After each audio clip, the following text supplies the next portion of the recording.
unbearable because this is something that I never experienced. As hundreds remain in the dark 12 days after this winter storm, some NES customers tell Fox 17 News they can't report their continued outage. That's because NES thinks their power is back on. Where does this confusion come from? Fox 17 News' Hope Salmon joining us live in Metro Center after speaking with a resident experiencing this firsthand. What a headache. Hope? Megan, this is the website that people are supposed to use to check if there are outages or if their power is restored, but I spoke to some people who are saying that they think there are glitches with this system.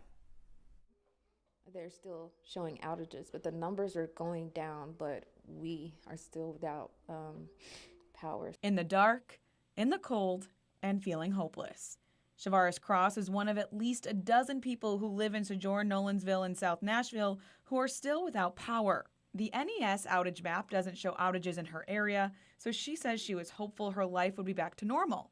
But when she got to her apartment, the lights were still out. It's assuming that we're on, but we're still in the dark.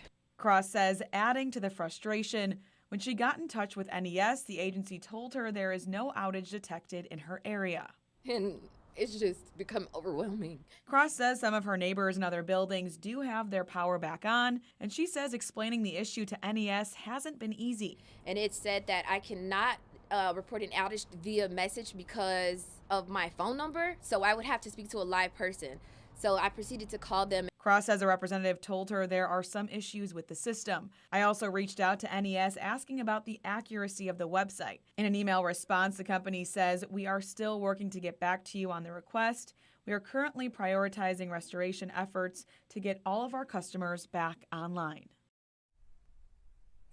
And just before this newscast, Cross sent me a text telling me that she was able to get in contact with a manager who says that they are going to go back to her apartment tonight to try to figure out if they can help get the power back on. We'll keep you updated on what happens. I'm reporting live in Nashville. I'm Hope Salmon, Fox 17 News, your Code Red station.